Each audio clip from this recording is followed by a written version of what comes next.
Hey, my Legion, how y'all doing today? I'm here today to talk about the Hills Have Eyes film franchise. Um, One of the biggest misconceptions. I asked my friend Tony Town if he make me a thumbnail because Trav made me a thumbnail for the Reef. I used the same photo, and I asked Tony if he'd do that. He said, "Well, he'd try," and he did a photo and it said, "My thoughts, Hills Have Eyes." Um, I thought I'm not sure if he. Well, if he did know this, my apologies, but a lot of people don't know that the 2006 Hills Have Eyes that came out was actually a remake of the movie that came out in 1977 that Wes Craven did. Because I remember seeing it at the Dollar Theater. Talking to some people afterward, they said they didn't know it was a remake. And, well, how I'm going to do this, there's 4 films in total. I'm going to talk about the original and then talk about the remake and then second one that came out in the 80s and then the remake of the second one that came out, I don't know, 2-3 years after the Hills of Eyes didn't, like, I don't know, 2007, 8, 9, or whatever. Maybe 2008 it came out, the Hills of Eyes Part 2, the newer one. So, I'm going to start out with this one. Now, growing up, this is before we had a VCR and stuff. I remember listening to, they used to have, like, the radio ads. I never saw any ads on TV for this movie, but remember hearing the radio ads, Hills Have Eyes, and just the title alone sticks out. And it sounded like, you hear screaming and stuff, the Hills Have Eyes and stuff like that. It sounded like a scary movie. I was only in, somebody said I was in the 2nd or 3rd grade. I know it's already, no, there was no way I'd be allowed to see it. So, time goes on. I was in, we finally got VCR. And, there's like a list of movies I was interested in seeing. Hills Have Eyes was one of them. I know that was the one that made Michael Berryman a star. You even see him on the cover art of the original one from '77. And it was on Force Video. I remember renting it from Home Video Exchange, and like the first 5 minutes or so looked really cheap on it. It looked really beaten up on the video thing. Yeah, I remember that one video said like the first 5 minutes reek of cheapness or something like that. It's very entertaining. It revolves around this guy, this gas station, right? This guy said, "Man, I don't want to do any stuff with you," and you see Ruby there. And he said, "Get out of here, you're going to get me in trouble and stuff." And his family comes up there, and they tell it differently. There's a family of mutants also. They're also cannibals, too.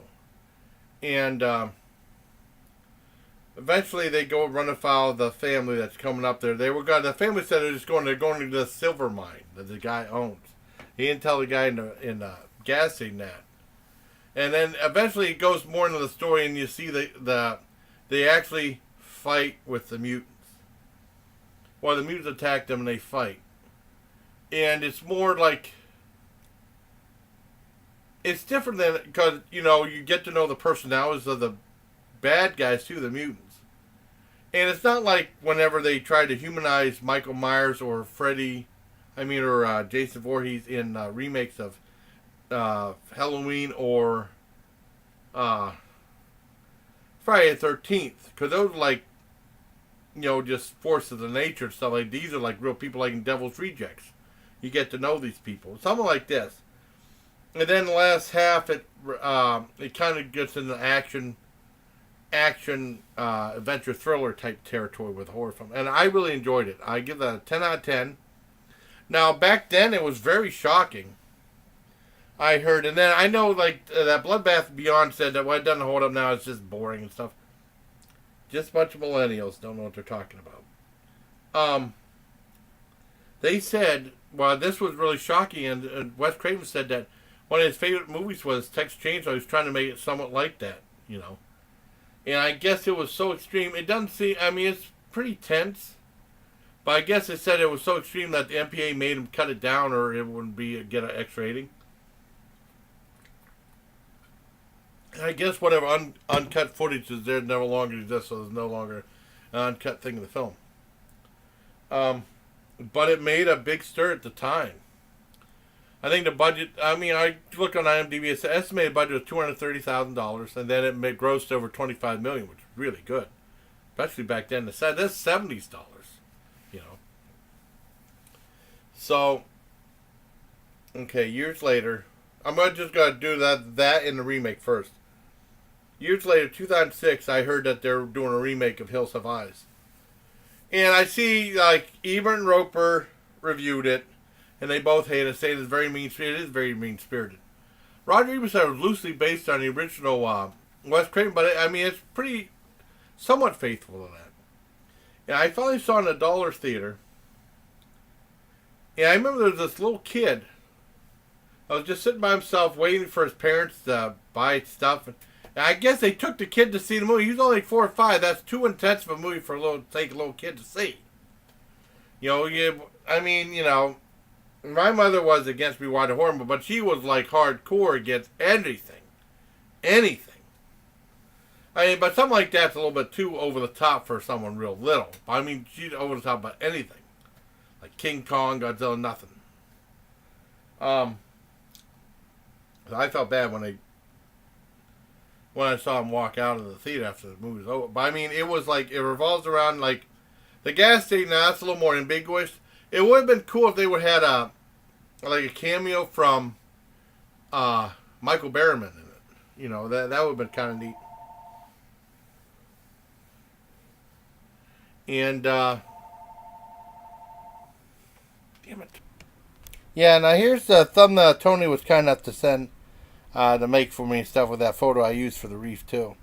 Yeah, I mean, I hope you like this, yeah, I'm doing my continuation now of my thoughts on the Hills Have Eyes film franchise.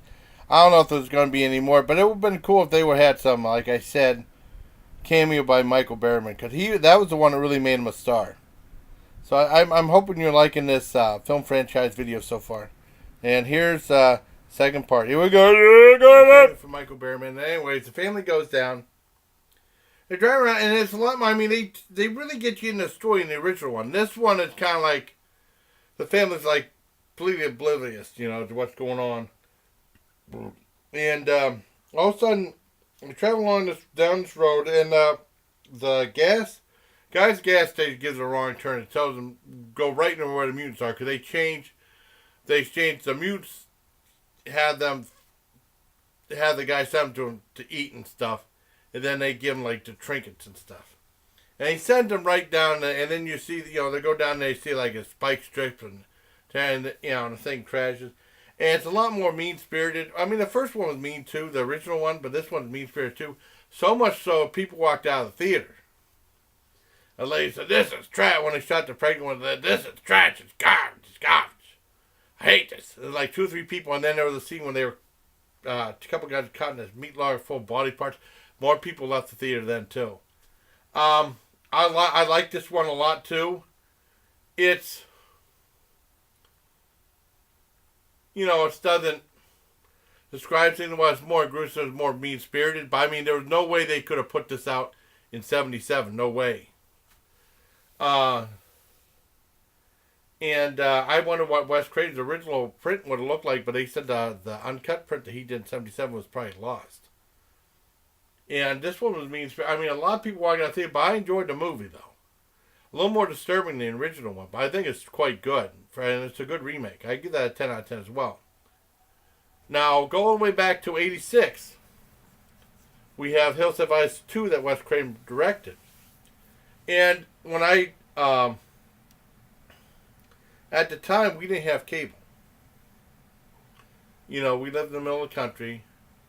And we just had rabbit ears where we were able to get like Canadian stations. Like, and over the weekends, like Friday and Saturday night in my parents' room on the TV, they had like City TV. And now when they had like uncut movies on, that was kind of like our cable. But it all depended on what they played on there. I remember Hills Have Eyes Part 2 came out. And I remember always looking at the TV guide. And the guy said, if you want me to tape something out there, just give me a videotape, I'll tape something. And then one night I decided, I was like, it was Cinemax, I think. It was a double feature, was Hills Have Eyes Part 2 and Creature. So he was kind of to tape that. That was when I was in 11th grade in business class, because that was the same guy. And he gave me the tape, and I brought that back. I watched that. And basically, Hills Have Eyes Part 2 was like, years later, one of the guys involved in the original one is going out in the desert with his friend. He he created this rocket fuel, and they're going to go racing in the desert and stuff. And there's this one girl that's with them, and then you find out it's Ruby from the first one. And the one thing is, there's like tons of footage from the first film on there. There's lots of flashbacks. I remember, because there's only 2 mutants in this. Well, Ruby's in there, but she changed to a regular person. There's Michael Berryman, who's great in it, and then someone named Reaper. And they said it was Papa Jupe's son, but Papa Jupe didn't have any older sons in that movie, in the original one. And there was only 2 in that one. And basically, they have a bunch of flashbacks. I wondered why. And then Tony Timpone from Fangoria was interviewing him. I remember seeing on FearNet. He said, there's a scene where the dog has a flashback. And Tony Timpone said, you had the dog have a flashback? What the hell were you thinking? He was shaking his head. But I wonder why they had all these flashbacks from the first movie. Because Wes Craven usually wouldn't do that. They maybe a little bit of a flashback, just a little teeny tiny bit to tell a story. That's it. But I mean, there's like some big chunks, maybe like 15 minutes or 18 minutes of movie or flashbacks from the first film. Basically, what happened was they were filming the movie, and this was before Nightmare on Elm Street came out, and they had to stop the movie due to budgetary constraints. And he said the budget for like $700,000 was getting too expensive, and then they called the production halt. They halted it, and then he went to do Nightmare on Elm Street, and after that came out and became a big hit. The studio wanted him to release all the footage that he already did for Hills Have Eyes 2, and then he ended up having to use. They didn't give him any more money. They ended up having to use footage from the original one to pad out the running time. It's like 86 minutes, and then he since disowned the movie. It's okay. I mean, basically, it's like it's more humorous, and like it's a bunch of young kids that. And they go and they have like this big, it looks like a little deserted like town they hang out there with, and the mutants try to get them and stuff. It's all right. I thought it was entertaining, but it does run on too long, 86 minutes, and it's only all right. But I mean, it finally gave me an explanation of why he had footage from the first. When I first saw it, I loved it. Now I don't think it holds up that well. I got maybe like a 5.5 out of 10. Now the sequel to the remake of Hills Have Eyes that came out in 2007, 2008 was a rush job. They were trying to rush it out real quick. And it starts off real mean with this girl giving birth to a mutant, and I think the guy hits her over the head or something like that. And I thought it was going to be real mean, nasty. And after that, it kind of calms down. And it talks about all these soldiers out there in the desert and stuff. And they run afoul of a couple of mutants. And it's all right, but nothing like the original one. And I think it's a halfway decent movie. I give it a 6.5 out of 10. I mean, it'd be worth watching at the Dollar Theater or something like that, but yeah, it's kind of forgettable. And then they didn't have any after that. So those are my thoughts of the film franchise Hills Have Eyes. Because most people don't know that the 2006 was a remake. I still tell to people this day they don't believe me, but it's the truth.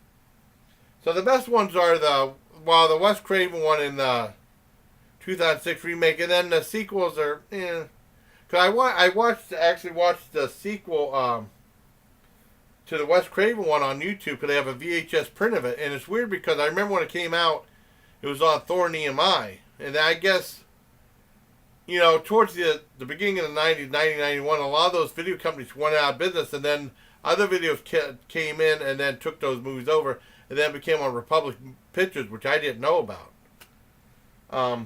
So there you have my thoughts on the Hills Have Eyes film franchise. I want to thank Tony Town for making me a thumbnail. I'm going to I had to edit this, and then right in the middle of the edit, I'm going to show the thumbnail Tony Town put. And of course, that'll be for the